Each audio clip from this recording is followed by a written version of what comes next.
Hello, Facebook Live and YouTube streaming, and welcome to Wine Cellars Wine Wednesday. I am Lee Schlesinger. I am the Vice President of Portfolio Management and Education here at Wine Cellars, and I'm coming at you live from Chicago, which is our base. Here at the HQ, we're going to be joined today with two of our favorite East Coast guys, and business partners that go way back. So we're going to talk 40 years back when Yale and Mel were little guys selling wine. And we're going to talk about the evolution of a brand called Les Charmel. Les Charmel is a brand from France. And I like this Negauche brand quite a bit. I think it's fun to have a different, really vineyard or winery specific story with each one of the wines. So we're going to go through 4 of the 5 wines that are out there, and we're going to learn a little bit about the regions, the stories, and of course, a lot of personal stuff from both Charlie and Mel, the duo of Charmel, who will pull in right now. Most of you are familiar with Charlie and Mel, and there is Charlie from Maine and the Mel from New Hampshire. Happy Wednesday, everybody.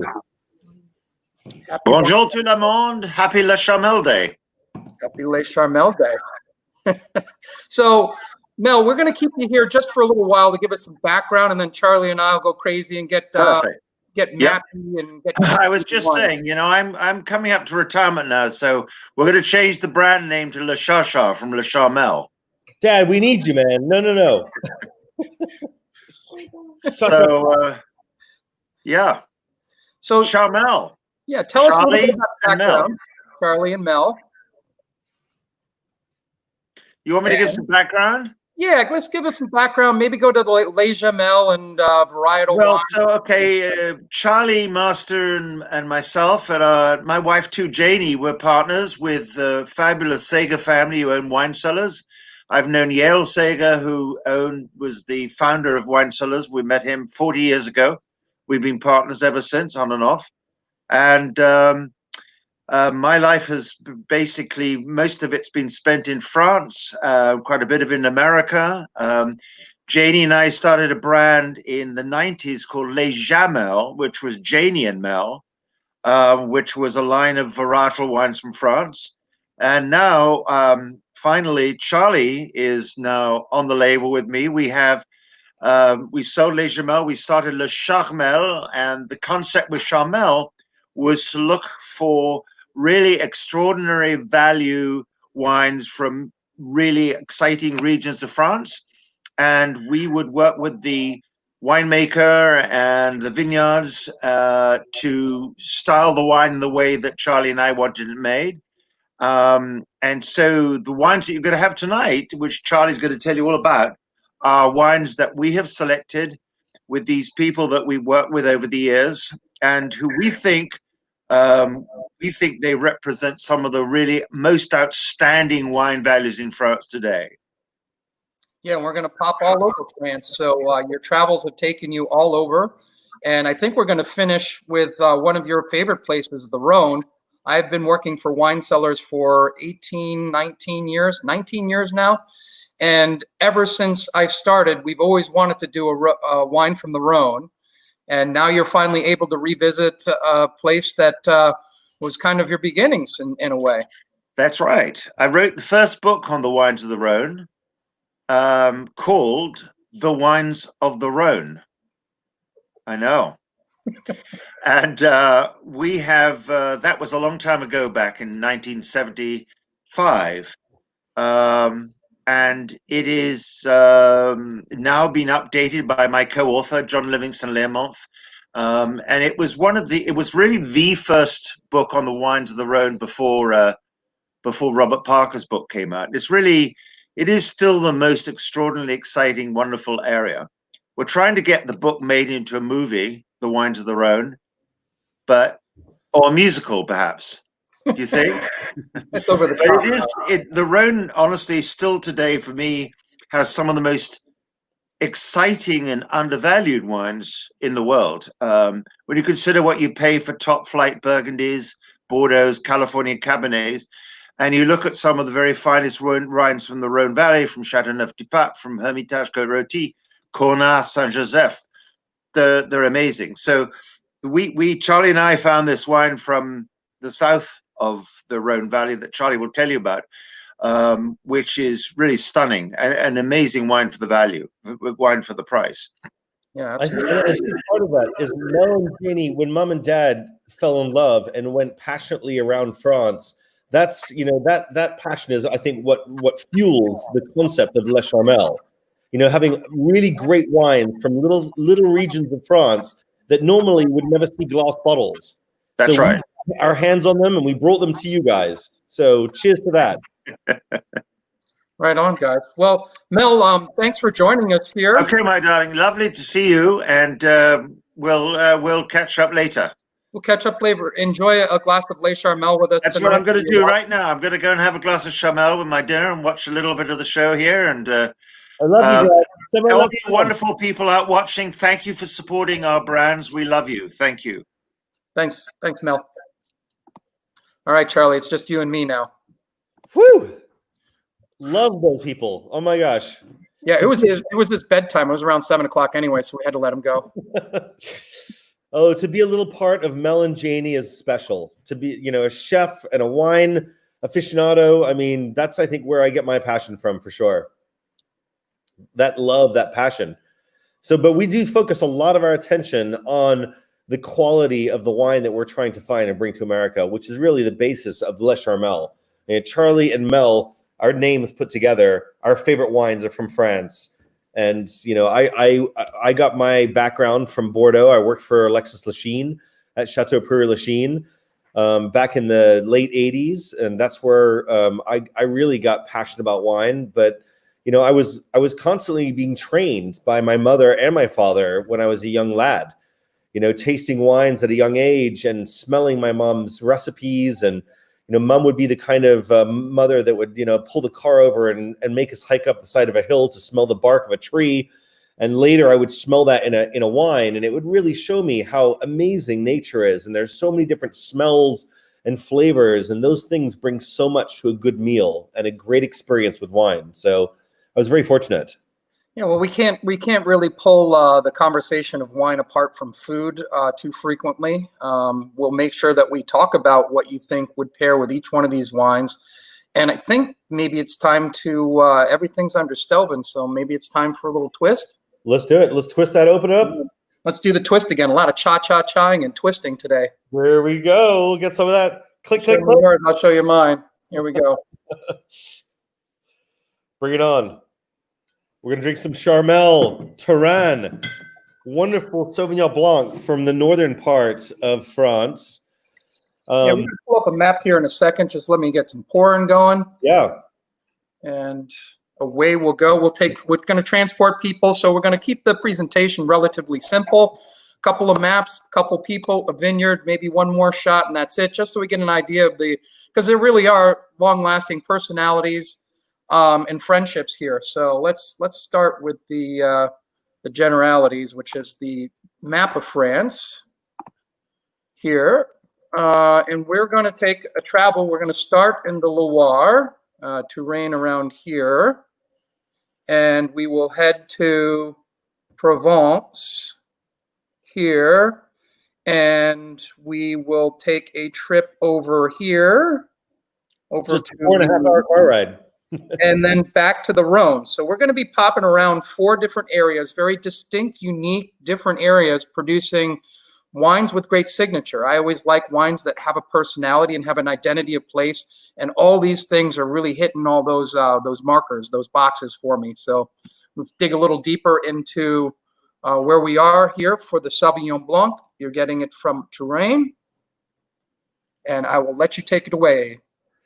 Beautiful. So this wine is from a region which produces wines that are very similar to Sancerre. So this is a kind of the poor man's Sancerre. So it's 100% pure Sauvignon Blanc. We harvest these grapes at night to keep the temperature low. We do a cold maceration period where the grapes just hang out together and get their flavors. And we do a slow fermentation. So the reason we do a slow fermentation with this wine is to extract as much of the characteristics of the Sauvignon Blanc grape from the grape. And it expresses amazing amounts of terroir. And this particular wine is from an area that has lots of clay and chalk. It's a south-facing slope that's on the Cher River. And that's the Vigneron right there back there. He's the actual vineyard owner there, a great friend of my dad and I's for years now. That's us in the local cafe in Tours, which is a town that's somewhat close to the vineyard. And we're right here. Yep. Right Yep. And so the vineyards are a little bit further south than that. And beautiful area right on the Cher River too. So this is one of the little estuaries that come off the Loire River. So just a beautiful, beautiful area. They also produce goat cheese in this area. So this is one of those wines that goes perfect with goat cheese and things like that. It's a great picture of the vines there. This is actually on the very higher slopes that are down looking onto the river, which is actually behind us in this picture. But you can see this is springtime, beautiful, beautiful soil. You can see it's clay and chalk. Really great for Sauvignon Blanc. You got these wonderful cold mornings, hot afternoons. Really perfect for the varietal. Yeah, you get a lot of limestone influence throughout different places of the Loire, and here you're no exception, as you were underwater at some point not that long ago, and that's where we get our limestone base from. Flavor profile, I'm getting like lots of melony type of stuff coming out of here, along with your kind of your typical notes of a little grapefruit and some grassy notes, but lots of melony type of flavors, not as pungent, say, as New Zealand. Not as ripe as California, but somewhere a happy medium between aromatic intensity and a little palate weight to it. I love that you said that. There's also quite a bit of these wonderful like honeysuckle or pear a little bit. There's an expression in France or in England called bonbon anglais, which means English candy, and it's kind of a white candy that's smells like pears. And it's actually really, really prevalent there. But you also smell a little bit of white flour, but a little bit of fresh cut grass, which is very typical for the Sauvignon Blanc grape. But great acidity. This wine definitely follows through. It's got a great richness, and the reason this wine has a wonderful richness is we actually leave this wine on the lees. So you actually have this lee contact, and that lees are the dead yeast, and actually gives the wine this kind of a rich, opulent mouthfeel. Yeah, and I think that goat cheese is a perfect pairing. I'm salivating from the Sauvignon Blanc, and that would cut through some of the funkiness from the goat, as well as some of the saltiness. And I think that'd be a beautiful pairing there. I agree, and I think this wine also goes incredibly well with salads and fish dishes. Of course, oysters. Things that come from this region as well. You closer to the coast, you have wonderful oysters in this region, so that goes great wine to complement seafood. Any lighter fare, I think we're a winner on this guy with. Definitely, and it's rich enough to hold up to some spicier foods, though. So if you want to have it with, some Mexican food or Indian food, it actually will hold up to it pretty well. Yeah, sushi. Maybe some Chinese food. So, yeah, I think we could pair this up with a lot of different things. You're making me hungry, Charlie. I love it. My mother does that to me all the time, being a chef. Do we want to pop over to the next place we're going to visit tonight? Yeah, let's think about some Provence, right? We're thinking about some pink wine, one of my favorite wines in the world. I think when I was born, one of the first places that my family moved to was Provence. So we actually lived in Aix-en-Provence back in the 60s. And this wine is actually coming from a region. It's actually several different vineyards within the Provence area. This is a Cotes de Provence. But some of the wine actually comes from Bandol, which is down here on the bottom of the map. You can see there with the arrow pointing at it.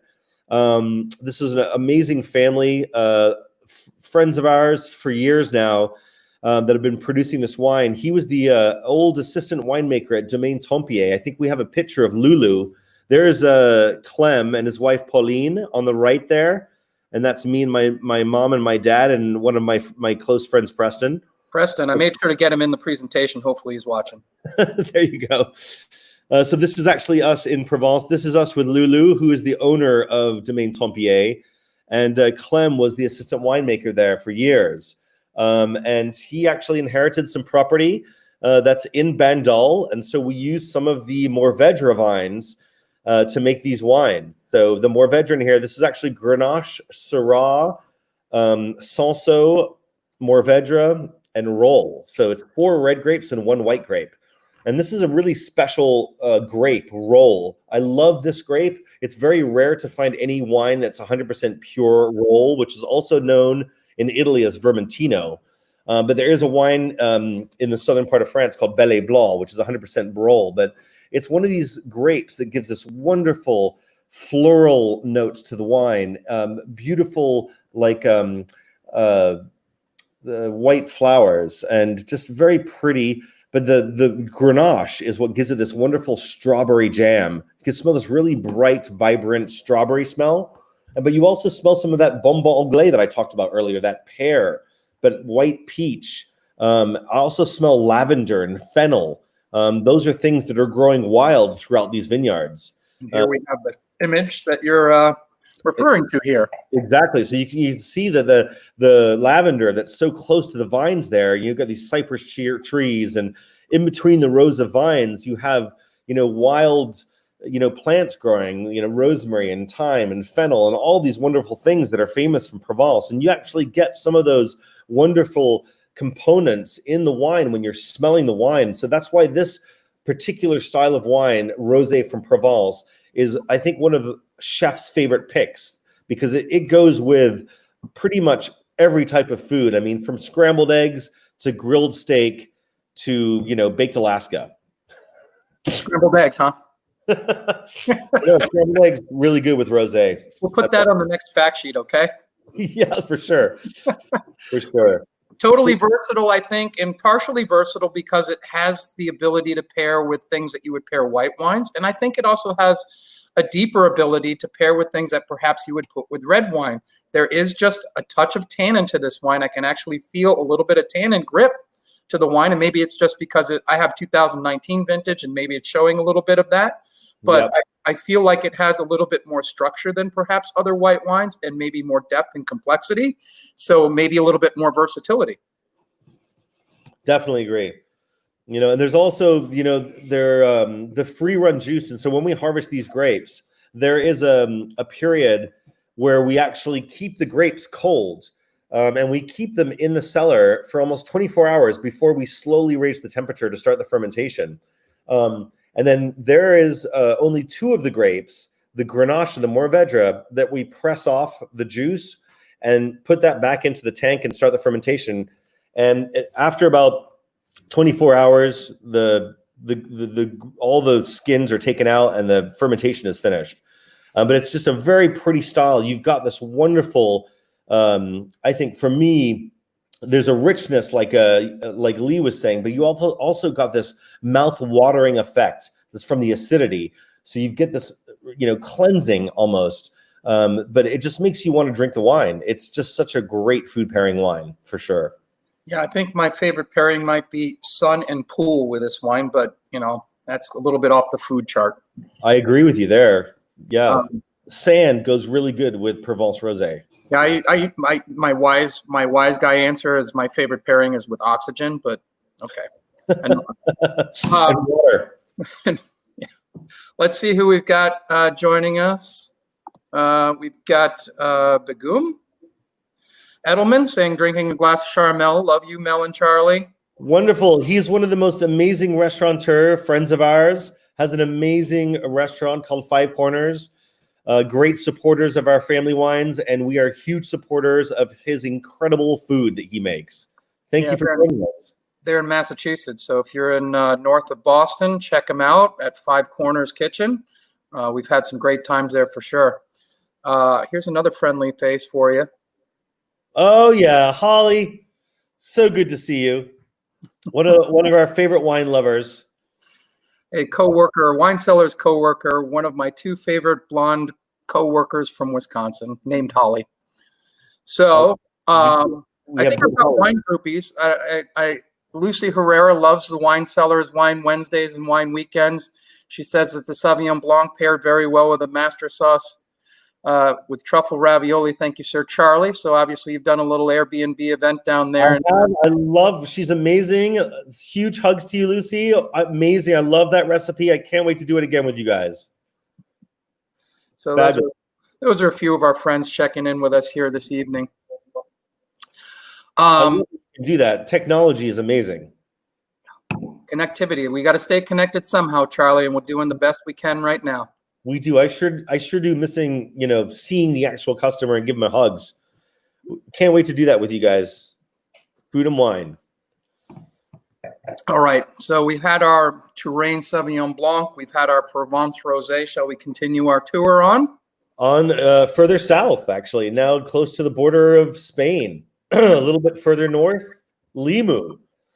This region has been in competition with Champagne for hundreds of years, but they do make some great sparkling wines. But they've been growing Pinot Noir and Chardonnay in this region for over 250 years. Blanquette de Limoux is one of, I think, the top wines from the region, and Charmel de Limoux.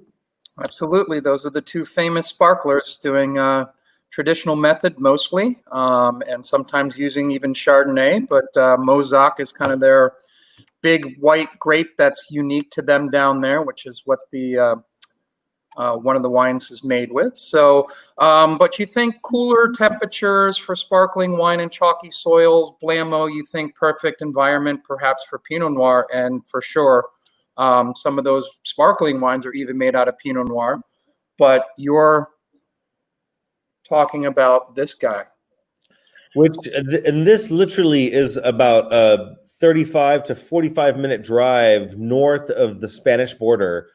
So you've got this Mediterranean, the influence of the sea.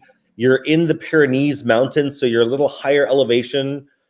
This area is, the soil is mostly chalk, calcium, which is brilliant for Pinot Noir.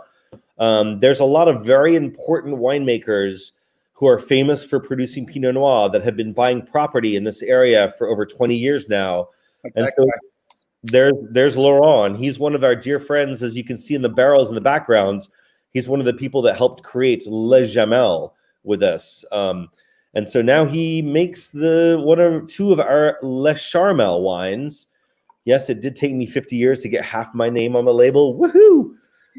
But Laurent is a dear friend. My father actually did a stage, which means you go and work from sun up to sundown and get lunch every day and a place to sleep. And my father went and busted his butt for his father, for Laurent's father. And so hopefully in the next couple of months, my daughter, Annabelle, who's going to be 22 this year, is going to go work for Laurent and hopefully help her dad, give great wine to humans. So, get involved in the industry. You start somewhere and you start at the bottom, and the bottom is a stage. Exactly. That's what I did my stage. Unpaid internship. Exactly. That's basically what it's a code word for. So Laurent is originally, and his family's originally from Burgundy. Yep. And he came and he bought like 15 hectares in the small winery, which we'll take a quick peek at here. We're looking at the barrel room there, I think. I'm not sure if that's Burgundy, or I think that might be Burgundy, but this is definitely high altitude Limoux Pinot Noir plantings. Yep. You can see the Pyrenees there in the mountains, right in the back. So just over that hill line, which is actually a mountain, is Spain. Yeah. But yeah, beautiful. 100% pure Pinot. We don't add any other grapes to this. There's only 25% of this wine that's been aged for about 6 to 9 months, depending on the vintage, in oak. And we use barrels, but we also do the fermentation in tanks. So you just saw those tanks, those big wooden tanks. Well, that's actually what we do the fermentation in. Those are completely neutral, but a great container. You see those all over Europe, really, and in the New World as well. Yeah, it's definitely the proper way to make wine. Just like I think those concrete tanks nowadays are also one step above. Really brilliant way of making wine. Those egg-shaped tanks, like Zuccardi uses, for example, incredible. And but these wood tanks, just old school. They've been using them for thousands of years in Europe. And obviously, we're doing a little technology here. We've got thermometers and we've got fittings and doors and all that kind of good stuff on there. So it's a little combination of traditional plus modern, taking advantage of the best of both worlds and producing really clean, medium-bodied, pure Pinot. I mean, I'm getting all the typical things, raspberry in terms of fruit, raspberries and strawberries, lots of red fruit, just a touch of green note that tells me it is Pinot Noir. Maybe like a little teeny bit of geranium in there, or a little tomato, as you would say. Yeah, like tomato leaves. That's a very good point. That's one of the things I loved so much when I was 6 years old, that my mother used to make me smell a leaf, pinch it in your fingers, she would say, and then smell your fingers. And there is so many different cool smells that you can get from a plant that don't correlate with the actual fruit. So tomato the actual leaves to me smell much more herbaceous. But you also smell blackcurrant a little bit in this wine, and or dark fruits. I can smell a little bit of cherry in there as well. But you can also get a little bit of the vanilla, a little bit of the eucalyptus that comes from that European oak. So it's only 25%, but it's still a little bit evident there. You can tell we don't like to use a lot of oak with our wines. We try to keep them as pure and unadulterated to be able to show off the characteristics of the varietal. And really, the grape is a vehicle to show off the terroir, or the soil that it's grown in. So we try to do that with all of the wines that we create with the Le Charmel line. Well, you've created something here with just enough oak to give it some roundness without giving it oaky, obvious oaky flavors. Thank you. It means a lot. And we wanted to make this wine, very important to us is when we are making these wines, we have Janie Master, my mother, with us, who is a renowned chef, an amazing woman, passionate, and she gives us this extra perspective when we're doing the blends. The chefs having the palate of a chef in the room, which I think I have almost become very similar. And it's really important to have, somebody that can taste the salts and the sugars and the acidity and the tannins, and you can really relate to that. And especially, it's important to know your customer. So, being that even though I was born in England, I grew up in America, and my mother was in America that whole time. And so we do know very much of, I think, what we are trying to get the consumer to taste. We're trying to give them what they want, but at the same time, show off the characteristics of that varietal from that terroir. Yeah, having that chef input and knowing the context in which this wine should be and will be consumed is key. And I was actually, just before you were getting there, I was going to say perfect by the glass type of option. I think really for all the wines so far, but the Pinot Noir, I think it's really much more difficult to find good Pinot at $15 or less than maybe some other varieties like Sauvignon Blanc that we've tasted here. So very true. Since that movie Sideways, unfortunately. Yeah, well, we know why. It's not super easy to produce inexpensive Pinot Noir. It's fidgety, it's fussy. If you produce it in big quantity, then it doesn't taste the way it's supposed to. And so, there's a lot of limitations to what we can do on the financial side of Pinot Noir, but really solidly done here.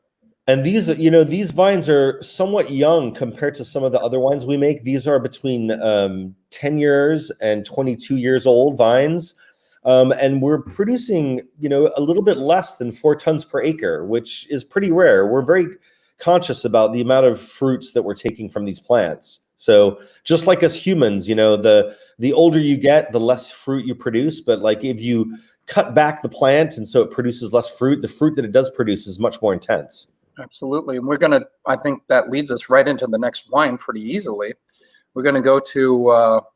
We're going to pop back over towards Provence, just a little bit north of Provence. And actually, little bit down towards this side here, I think, is where the Cotes de Nîmes is on the left side over here. We'll take a closer look at the. Did we get a closer look at it? All right. So. Yep. Let's pop over to the Rhone, and we're going to talk about some vine age here and what your dad kind of fell in love with when he saw the property and how we made an inverted blend. So let's talk about some Rhone Valley wine. So this area is great because this is that's the book there that my dad wrote, The Wines of the Côte de Rhone, of the Rhone.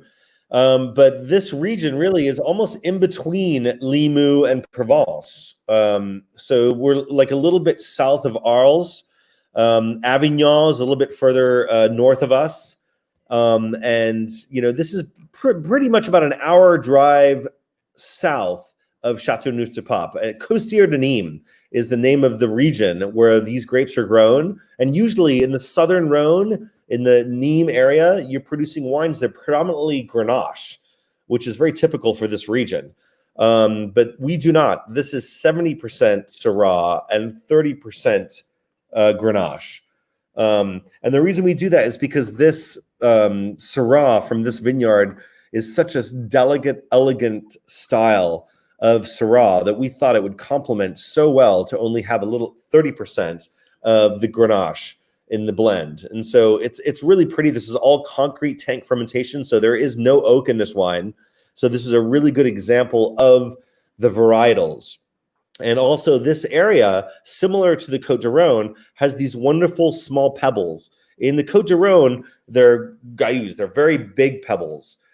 Here, they're a little bit smaller, but they take in the energy of the sun throughout the course of the day so that at nighttime, that energy is given off to the under part of the leaf.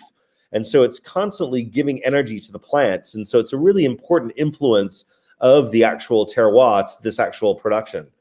Yeah, it helps you ripen a little bit better, a little bit more. And when you're working with varieties that are used to kind of that level of heat and want that sun exposure, then they're thriving in that unique terroir they're growing in. Obviously, these are alluvial soils because you're looking at those rocks that are somewhat rounded. So the riverbed, the river at one point obviously had a whole basin down here that it opened up into. So that soil that you're looking at had run down from much further upriver. Which put tons of wonderful nutrients in the soil, which is why I think you make such great wine in these regions. So let's get some tasting notes on this guy. We mentioned it was 70% Syrah and 10 or 30% Grenache. And I really get just right off the bat that the dark fruit jumps right out of the glass at you. Yeah. Which is opposite from what you would expect necessarily, because what we use is in this area is more Grenache, and the Grenache gives us red fruit, and we're generally complementing it with Syrah that brings the dark fruit. Here we've got it the other way around, which is unique, but also has, I think, more depth on the nose. Yeah, go ahead. Definitely. And I think the fact that we don't use oak, and so you don't have that extra tannin, you don't have the extra influence there to distract you from this beautiful style of wine that this region makes. I mean, it's to me, I always smell bacon fat. Yeah, there's a little leathery animal sauvage thing going on with it. Definitely. And that garrigue, which is another kind of smell that they, that's basically the word garrigue, I think it talks about, those are the smells of the weeds and everything that's growing in between the rows of vines or in the actual sides of the actual vineyards. Yeah, and the thyme and lavender we were talking about. Exactly. And, rosemary and fennel and all these wonderful components that actually make this wine taste so sophisticated.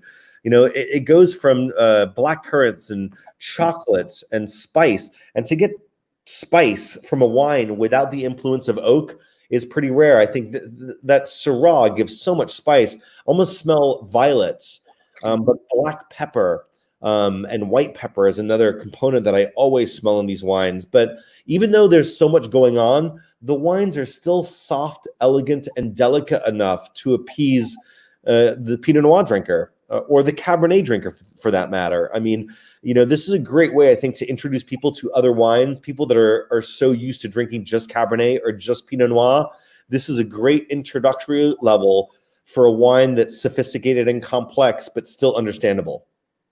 Yeah, and I think you've made something that is hits a lot of that kind of medium to medium plus. I think you're still within what the profile of the wine should be, and you're keeping it real, but it's still accessible for somebody who's not familiar with maybe trying a wine that's this medium plus type of weight, medium plus type of acidity, and has all these dark fruit flavors. They want just the dark fruit. Maybe they don't want the rest of this, but it's still presented in a way that I think is totally approachable and really soft and gentle.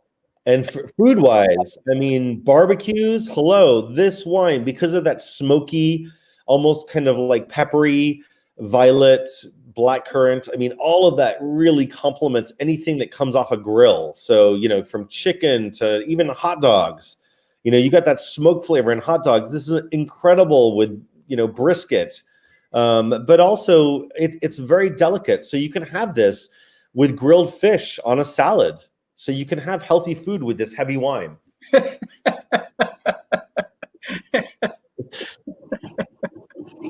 I love that laugh. Some of the more structured wines you have to have fatty food with, so they're not good for you wines necessarily. What am I going to pair with this huge Cabernet that needs 20 more years in the cellar? Big fat juicy steak. Well, that's probably not the best thing for you. But exactly, if I'm looking for a leaner cut of steak, maybe this is what I would go for a healthier. We're making wines that are good for you, Lee. Charlie, I told you not to say that on air. You just can't drink 2 bottles a day. That's all. I mean, you can when you're with friends, but if you're alone. I don't know what you're talking about. I don't know what you're talking about. It's plausible denial, my friend. Well, let's take a peek. Let's take a peek and see who's saying hi at us. We want to say hi to Mel for sure. Thanks to Mel for joining us. Look at how young Charlie was. Gosh, that's Mel, I think, when he was my age now. So I was 16 in this picture. Wow. 1985 by the tie. And I think, no, I think, you know, it's later. It's like 1986, maybe. All right. Pretty close. Charlie, I know how old you are. I know. You're as old as me. Yeah. Thank God we drink wine. That's why we look like we're less than 50. Well, good genes, I think, helps too, right? Hopefully. They definitely do. Hopefully one of my parental units is watching Jean. She gave me good genes. She might be out there. Might be past her bedtime. Jeans and Janes are great moms. Hey, we've got a friend from Wisconsin. You know Brent, right? Yeah, Brent. What's going on? He's our man over at GB. Happy birthday. Oh, and your dad wanted to put in a little tip. It's a Burgundy style because there's a lot of parallels between the two regions, and you've got a guy that makes wine in both worlds. So there are a lot of Burgundian type of nuance to the wine. Yeah, for sure. I agree. Yeah, very much so. And Mel always likes doing this because people like adulterating Pinot, so it tastes like something that people actually want to drink. We're purists. Yeah. And let's see. That's most of our friends saying hi for us. I love it. What an amazing experience. And I tell you what, some of these wines, I think they're perfect in so many different ways, in so many different situations. And I think the one great thing about this business, to me especially, is wine is very sophisticated and complicated, but at the same time, it's a natural product. And it shouldn't be overanalyzed. I mean, I think wine is like humans. We are all different. We all like what we like, and there's a wine for everybody out there. And so, one thing I love about this business is it's multidimensional, and we make wines that are multidimensional that go with multiple different styles of food. And so, we want people to enjoy our wines on an everyday basis. We make wines from Monday to Friday. The kind of wines that we can drink throughout the course of the week. Yeah, we're working in an industry that's really very unique when you look at it from a consumer packaged good thing, meaning for some people, it's just a basic necessity. And for other people, it's a complete luxury. And for most of us, it's some combination of each. We know we're going to drink some wine tonight, but how much money and are we going to spend on that bottle tonight? That's where we start getting about the luxury thing here is I'm still under 20 bucks on all these wines by far, and they're delivering a lot more than what I would expect. And what I'm looking for is Obviously, they shouldn't be faulty. They should taste like what they're supposed to taste like, but they should tell me a story about a place, people, and a time at which they were created. And if they don't tell me anything about an identity and they could have been made in your backyard or my backyard, I'm not interested about it because they have no sense of place, no identity, no uniqueness. And maybe we're not drinking the most perfect wine, but it's a wine that tells us a story that nobody else can tell. And we've got that in these wines here. We're tasting these little regional French wines for under $15 that have a little accent to them, yeah. And they're telling me a nice story about Limoux or the Loire or Sauvignon Blanc or the vintage that it was under. And that's kind of the fun part where we can find stuff that's affordable, that gives us those luxurious identities or places that I want to taste. Definitely. And I also want to mention we use very minimal pesticides and fertilizers in all of our wines. So we sustainably farm most of the vineyards that we make our wines and most of the farmers that we use.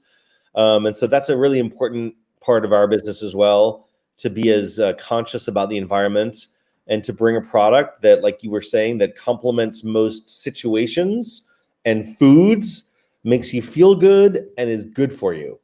Those are very important parts of the healthy part of living. I told you not to say that it's healthy for you, Charlie. It's Le Charmel. So any other, I mean, we've kind of hit some good final thoughts, and we've kind of gotten broad and went out there on a limb to say some weird stuff about wine and our philosophies. Is there anything else you want to add or say that we might have missed? No, I'm just looking forward to actually getting out into the market and seeing some people face to face. I really miss doing wine dinners. I hope that everything comes back to somewhat normal soon. And I hope everyone stays healthy and happy and enjoys master wines and wine cellars wines. Yeah, well, let's raise a glass of Le Charmel. And I want to thank you, your dad, and our friends out there watching out in the internet land, and want them to stay safe and enjoy some wine. And we look forward to seeing everybody in person, of course. And if you can't, we'll see you on Saturday. Actually, we have a bonus, Charlie. We have a bonus tasting on Friday. We're going to get Jan Cooks from Switzerland to talk to us about Pratch and Sea Pearl. And then we're going to go to Italy on Saturday. So feel free to tune in. In the meantime, it was a fun spending, as it always is, spending some time with you and your dad and having a little wine together. Lee, thank you so much. You really make this so easy for me. I appreciate it. And here's to wine cellars. Cheers. Sure. They get the wine to us. Thanks, everybody. We'll see you soon. Happy food and wine.